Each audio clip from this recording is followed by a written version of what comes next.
Assalamualaikum students, myself Sayyid Rabeed bin Azam, your physics instructor from V Tuitions. So आज के lecture में हम last lecture में जैसे हमने चैप्टर 8 का लेक्चर नंबर 1 में बेसिक कॉन्सेप्ट्स पढ़े थे, आज उसी को थोड़ा सा आगे कैरी फॉरवर्ड करेंगे। चलते हैं आज के लेक्चर की तरफ। आज हमारे लेक्चर के टॉपिक्स हैं एक सिंपल हार्मोनिक मोशन और नेक्स्ट है यूनिफॉर्म सर्कुलर मोशन।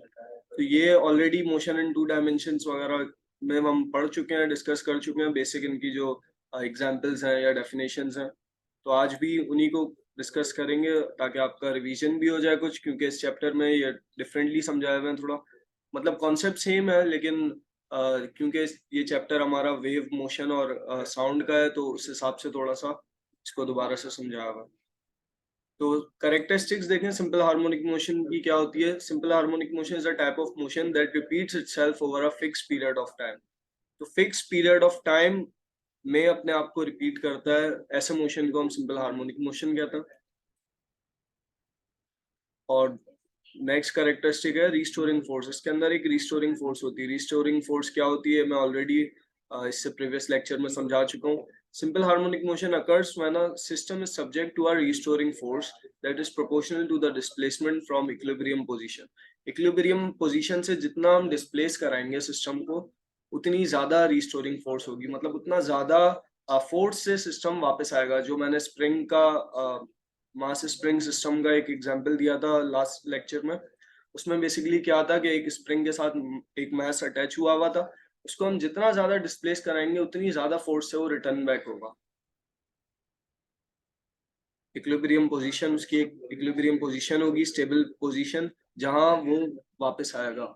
मतलब जब हम उसको डिस्प्लेस करा रहे हैं और वो मूव कर रहा है, इन मोशन है, तो जब वो वापस आएगा तो अपनी इक्विलिब्रियम पोजीशन या स्टेबल पोजीशन में ही वापस आएगा। Constant amplitude. In ideal simple harmonic motion, the amplitude remains constant throughout the motion. Amplitude मतलब मैक्सिमम डिस्प्लेसमेंट जो हम से दे रहे हैं वो कांस्टेंट रहता है थ्रू आउट द मोशन, लेकिन ये होता है एक आइडियल सिनेरियो में, आइडियल सिंपल हार्मोनिक मोशन में। तो बेसिकली आइडियल चीजें नॉर्मल एनवायरनमेंट में या नॉर्मल कंडीशंस में एग्जिस्ट नहीं करती। इसके बाद है हमारा connection between uniform circular motion and simple harmonic motion. Uniform circular motion और simple harmonic motion के बीच में जो connection है, similar equations, इनकी equations similar है। The displacement of an object undergoing simple harmonic motion and angular displacement of an object in uniform circular motion can be described by similar equations. Projection of circular motion. Simple harmonic motion can be viewed as a projection of uniform circular motion onto a single axis.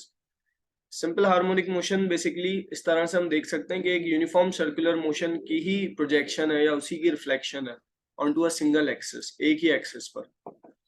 Centripetal force and restoring force. In uniform circular motion a centripetal force acts towards the centre of circle. Uniform circular motion में क्या होता है, एक centripetal force होती है जो कि act कर रही होती है towards the centre of circle. जबकि सिंपल हार्मोनिक मोशन में क्या होता है कि एक रिस्टोरिंग फोर्स होती है जो कि एक्ट कर रही होती है towards the equilibrium position. Period and frequency relationship. The period of simple harmonic motion and the period of uniform circular motion are related by the formula. ये formula है time period का, और ये दोनों के लिए अप्लाई होता है, सिंपल हार्मोनिक मोशन के लिए भी, यूनिफॉर्म सर्कुलर मोशन के लिए भी। और इस फॉर्मूले में टी यहाँ टाइम पीरियड को शो कर रहा है और ये ओमेगा यहाँ एंगुलर फ्रीक्वेंसी को शो कर रहा है। Amplitude and radius. The amplitude of simple harmonic motion is analogous to the radius of the circular path in uniform circular motion. Both determine the maximum displacement from equilibrium position. Simple harmonic motion या जो radius of circular path यानी uniform circular motion में जो amplitude होता है या radius होता है वो बेसिकली शो कर रहा होता है maximum displacement from equilibrium position. Amplitude show करता है सिंपल हार्मोनिक मोशन में और रेडियस शो करता है यूनिफॉर्म सर्कुलर मोशन में। तो ये कुछ कनेक्शंस हैं इनके। और यूनिफॉर्म सर्कुलर मोशन को काफी डिटेल में मैं ऑलरेडी जो मोशन इन 2 डायमेंशन मोशन के चैप्टर्स हैं प्रीवियस, उनमें समझा चुका हूँ ऑलरेडी। और इक्वेशंस, इनकी इक्वेशंस बहुत इंपॉर्टेंट है याद रखनी, क्योंकि इनकी इक्वेशंस बेसिकली आपस में इंटर रिलेटेड ही होती हैं, जो कि डेरिवेशंस में और न्यूमेरिकल्स में बहुत काम आएंगी आपके। तो पीरियड और फ्रीक्वेंसी की relationship t equals to 1/f और similarly f equals to 1/t। अगर ये f जस्ट उधर चला जाता है तो ये इक्वेशन बन जाती है। तो period is time taken for one complete cycle, एक कंप्लीट साइकिल पूरी होने के लिए जो टाइम लगता है उसको हम टाइम पीरियड कहते हैं। While the frequency is number of cycles per unit time, और फ्रीक्वेंसी पर यूनिट टाइम, या ये कह लें कि एक सेकंड में जितनी नंबर ऑफ साइकिल्स होती है उनको हम फ्रीक्वेंसी कहते हैं। तो एंगुलर फ्रीक्वेंसी का फॉर्मूला होता है हमारे पास omega equals to 2πf, where omega represents the rate of change of angular displacement per unit time, और displacement x as a function of time हम इस तरह से शो करते हैं x को, वेयर a, यहाँ जो a है ये शो कर रहा है एम्पलीट्यूड को, ओमेगा शो कर रहा है एंगुलर फ्रीक्वेंसी को, और t is the time, t यहाँ टाइम को शो कर रहा है, और ये जो फाई है ये फेस कांस्टेंट को, ये कांस्टेंट है उसको शो कर रहा है। Now velocity as a function of displacement, velocity को किस तरह से शो करते हैं, v इक्वल्स टू, इसके लिए ये इक्वेशन है। जस्ट यहाँ क्या डिफरेंस है, आप अगर इसको गौर से देखेंगे दोनों इक्वेशन सेम ही है, नेगेटिव साइन है यहाँ पे, और साइन की जगह, कॉस की जगह सॉरी साइन का फंक्शन अप्लाई हो रहा है।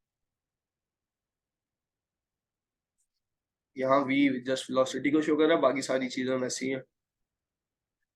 और acceleration as a function of displacement, acceleration के फॉर्मूले के लिए क्या डिफरेंस है, जस्ट यहाँ ओमेगा स्क्वायर आ जाएगा, और अगेन साइन का फंक्शन कॉस के फंक्शन में चेंज हो जाएगा,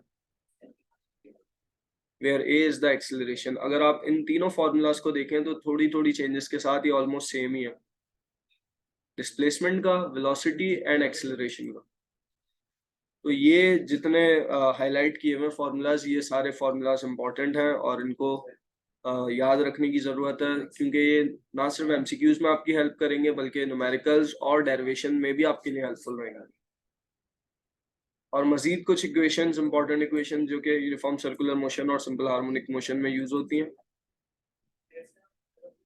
पीरियड एंड एंगुलर फ्रीक्वेंसी की relationship, t equals to 2π upon omega, where t is the time period, omega is the angular frequency, or displacement in simple harmonic motion as a projection of uniform circular motion, x equal to r cos omega t, where x is the displacement, r is the radius of circular path, or omega is the angular frequency, t is the time.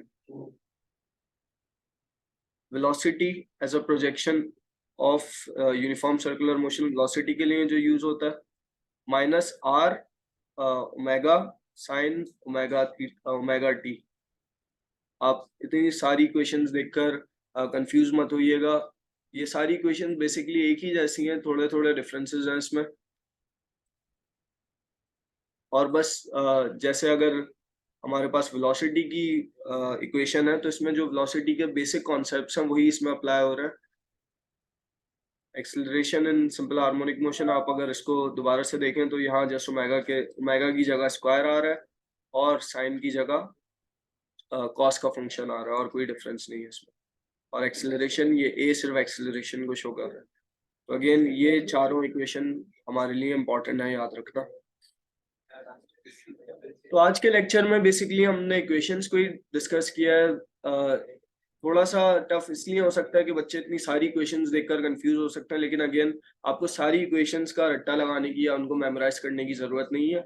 आप इनके basic concepts को ध्यान में रखें और जो उसमें थोड़ी बहुत चेंजेस आ रही हैं उन पे ध्यान दें तो ये इजीली याद हो जाएंगी। और ये इक्वेशंस ना सिर्फ आपके एमसीक्यूज में हेल्प करेंगी बल्कि शॉर्ट क्वेश्चन आंसर्स में भी अक्सर, क्योंकि डेफिनेशन के साथ इक्वेशंस पूछ ली जाती हैं, उसमें भी हेल्प करेंगी, न्यूमेरिकल्स के लिए हेल्पफुल रहेंगी। आई होप आपको आज का लेक्चर समझ आया होगा। अगर आपकी कोई क्यूरीज हो तो our WhatsApp community is always open for you, और इसके अलावा हमारा यूट्यूब चैनल आपने आई होप अब तक सब्सक्राइब कर लिया होगा। Thanks for watching this lecture, मिलता है नेक्स्ट लेक्चर में, तब तक के लिए अपना ख्याल रखें, अल्लाह हाफिज।